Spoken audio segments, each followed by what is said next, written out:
Welcome in, welcome in, welcome back to the Crypto Bully Bear channel where there's only fun decoding and no financial advice.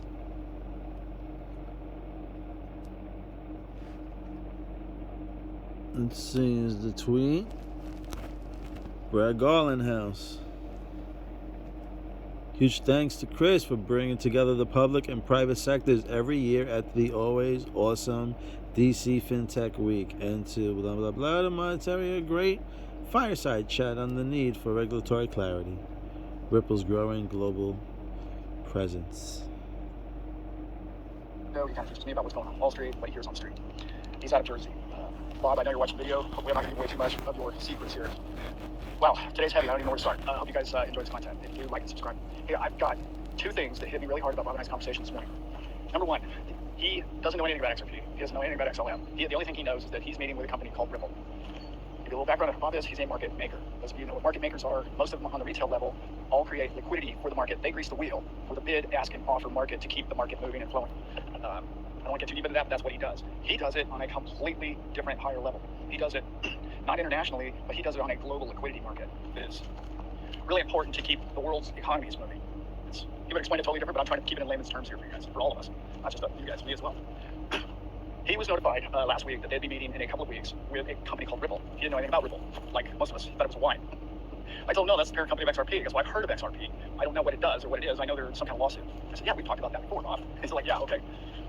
What do you know about what's happening? And he said, well, I know that we're going to provide liquidity for what they said is a new market that they're forming. And I thought, a new market? And he said, yeah, it's not a retail market. It's more of a public market. It's like a public market. Wow. A CBDC? And he said, I don't know what that is exactly. What is that? And I'm like, central bank digital currency? He said, no, that can't be it. I said, well, why don't you believe that could be it? He said, well, we don't deal with central banks. I'm like, well, have you floated liquidity or created liquidity for markets internationally with any kind of digital? Yeah, digital money and this and that. And I said, who'd you do that with? Oh, we only work when we work with a government level, we only provide liquidity for the Treasury Department. Yeah. For who? The Treasury Department, Alan. Why? And I'm like, what do you mean, why? Do you have any idea, like the Treasury Department's going to have their own CBDCs? And he goes, no, I don't know that. All I know is we're meeting with a parent company called Ripple. I don't even know if it's going to be about XRP, but we're meeting with them, and we provide liquidities for treasuries. Huh. And as you can imagine, my mind exploded. So, Bob, I need to get off the phone. I need to sit under a tree and think about this for at least an hour and figure out what is going on. So, after coming to a couple of conclusions, the only thing I can imagine is we're about to have competing, if you will, CBDCs, one from the Treasury and one from central bankers.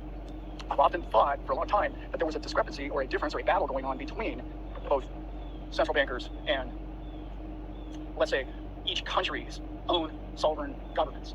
So this would lead, this is the first thing I thought of, this would lead to them actually having their own sovereignty for their people, and then also having a coin outside of the country, which I talked about in a CBDC video that I shot recently. So one would be through their treasury in their nation, and the other one would be through global accounts.